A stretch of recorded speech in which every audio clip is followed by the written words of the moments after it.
Hola Mina. Video kali ini adalah alur cerita anime One Punch Man Season 4 episode 5.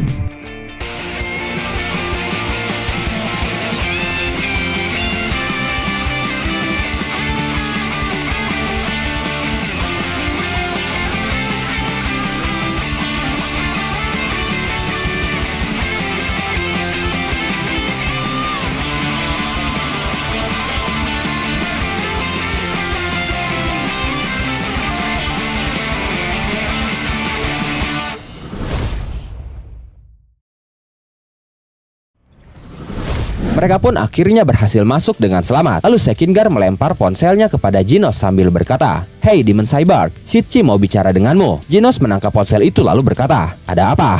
Shichi berbicara dengan Genos ternyata ingin mengucapkan terima kasih. Dia berkata, "Aku tidak tahu bagaimana kau bisa menemukan tempat itu, tapi kau sudah sangat membantu kami. Atas bantuanmu kali ini, aku ingin mengucapkan terima kasih banyak. Dan mohon maaf karena tidak mengikut sertakanmu dalam operasi kali ini. Kuharap nanti kita bisa mendiskusikan hal ini lagi." Genos berkata, "Tidak perlu, itu hanya akan membuang-buang waktu. Ada yang perlu dibicarakan lagi?" Shichi berkata, "Jika memungkinkan, bisakah kau meminjamkan kekuatanmu saat ini?" Setelah itu, Genos mengingat momen sebelum dia membawa semua pahlawan yang tumbang. Saat itu dia berbicara dengan Drive Knight. Genos berkata, "Apa kau yakin tidak mau ikut menumpang?" Drive Knight berkata, "Ya, aku akan pulang dengan kekuatanku sendiri. Kuserahkan yang terluka kepadamu." Lalu saat itu, Nyan yang sedang dijinjing oleh Drive Knight terlihat menghela kesakitan. Genos menyadarinya, lalu dia bersiap menembakkan lasernya kepada Nyan sambil berkata, "Monster itu ternyata masih hidup. Mundurlah, biar ku habisi dia." Tapi Drive Knight berkata, "Jangan ikut campur. Aku yang bertanggung jawab melenyapkan monster ini." Genos berkata, "Kau mau apakan monster itu?" Drive Knight berkata, "Setelah ku pelajari tubuhnya, aku akan memanfaatkannya sebagai referensi untuk membuat senjata biologis. Kau pasti bisa paham kan bahwa untuk menjadi lebih kuat, kita perlu mempelajari makhluk yang belum diketahui banyak orang dan menggabungkan beberapa hasil penelitiannya. Selama ini manusia terus mengembangkan teknologi dengan mempelajari para binatang. Jika ilmu bisa berguna demi kebaikan, aku rasa tidak ada salahnya kita mempelajari monster." Nyan yang sekarat berkata di dalam hatinya, "Astaga, harusnya aku tidak bertarung dengan kalian. Tidak kusangka ada pahlawan yang bisa menghancurkan monster hingga jadi berkeping-keping hanya dengan sekali pukul. Dan sekarang, aku malah ditangkap oleh pahlawan yang mau menjadikan monster sebagai kelinci percobaan." Mendengar ucapan Drive Knight itu, Genos hanya terdiam. Setelah mengingat itu, Genos pun mengingat Saitama. Dan sebelum menjawab ucapan Shichi, dia berkata di dalam hatinya, "Saitama Sensei sudah ikut dalam pertarungan ini." Setelah itu, Genos menjawab ucapan Shichi dengan berkata, "Tidak disuruh pun aku akan ke sana. Jangan salah paham, bukannya aku mau menuruti perintahmu. Kalian tidak berhak memberikan perintah kepadaku." Setelah itu, Genos menutup teleponnya. Tapi saat itu Waganma justru terlihat tidak senang. Dia berkata, "Tidak, Demon Cyborg harus menjadi pengawalku sampai aku pulang ke rumah." Sekingar berkata, "Kalau kau mau mengawal, kami juga akan merasa tenang." Tapi tiba-tiba Futoshi memegang Waganma sambil berkata, "Serahkan saja anak ini padaku. Sebaiknya kau membantu pahlawan lain di markas asosiasi monster saja." Sekingar berkata, "Bukankah perutmu ditebas oleh monster tadi?" Futoshi berkata, "Ternyata kukunya terselip di sela-sela tumpukan lemakku, jadi aku sama sekali tidak terluka." Genos berkata, "Apa kau yakin bisa melakukannya?" Futoshi berkata, "Ya, aku ini punya kemampuan khusus untuk mengubah apapun yang kumakan menjadi lemak tubuh secepat kilat. Aku bisa bertarung lagi jika ada stok lemak tubuh, jadi aku hanya perlu makan banyak." Setelah mengatakan itu, Futoshi termenung sejenak. Dia berkata di dalam hatinya, "Tapi di tempat itu, aku sama sekali tidak berguna. Aku tidak pantas bertarung di sana. Aku merasakannya dari lubuk hatiku yang terdalam." Setelah itu Futoshi berteriak, "Hal yang dibutuhkan untuk bertarung di sana hanyalah kekuatan besar. Karena itu, aku mohon, aku akan mengawal anak ini. Jadi biarkanlah Demon Cyborg pergi ke markas asosiasi monster." Sekingar pun menyetujuinya. Lalu dia melempar sesuatu kepada Genos sambil berkata, "Hey Demon Cyborg, tangkap ini. Itu adalah data tentang musuh tangguh yang dibuat oleh Drive Knight." Genos pun menangkapnya dan kini sudah bersiap menuju markas asosiasi monster. Beralih ke markas asosiasi monster, terlihat seseorang terhempas dan akan menembus tembok. Dia adalah Puri-Puri Prisoner yang sebelumnya sedang menghadapi Garo. Tapi Puri-Puri benar-benar kalah telak. Dia berkata, "Tak kusangka kekalahanku akan jadi kekalahan yang tidak seimbang. Yang benar saja, aku tidak sanggup berdiri. Aku butuh waktu untuk memulihkan diri. Tapi kau tidak mau menunggu kan? Jadi hanya sampai di sini saja ya. Maaf para kekasihku." Lalu seseorang dengan kaki hitam besar muncul di belakang Puri-Puri. Puri-Puri berkata, "Kaki yang dipenuhi hormon. Pria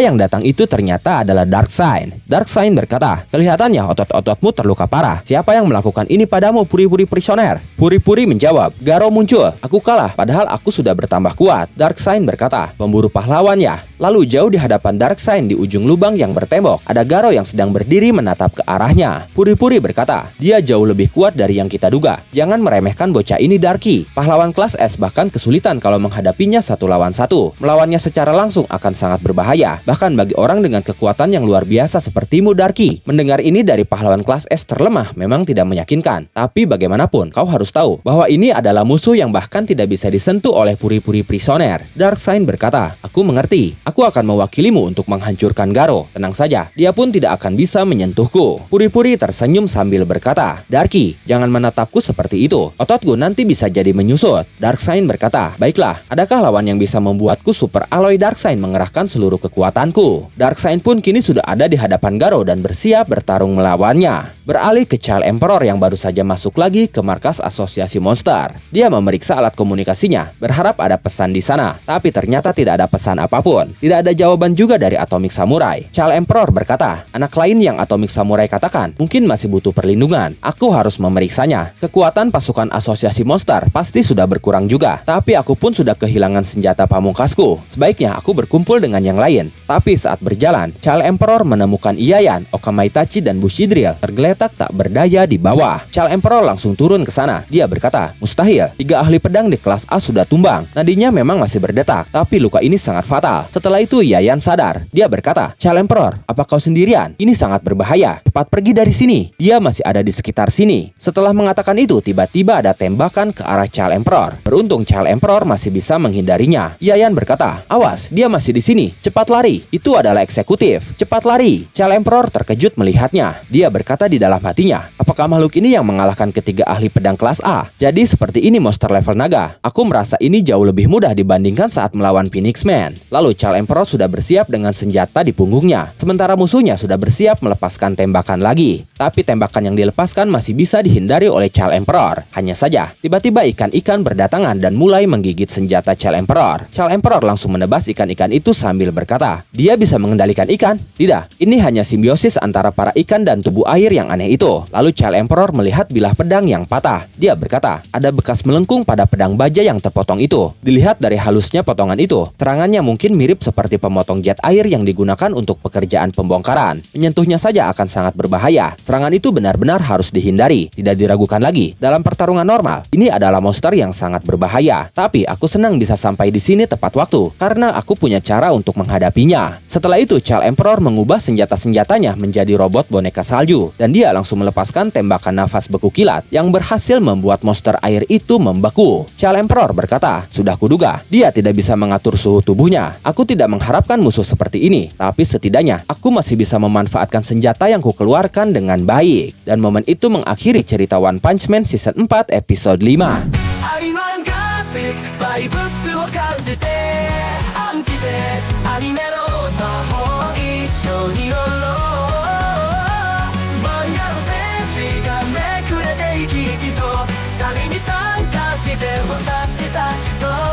も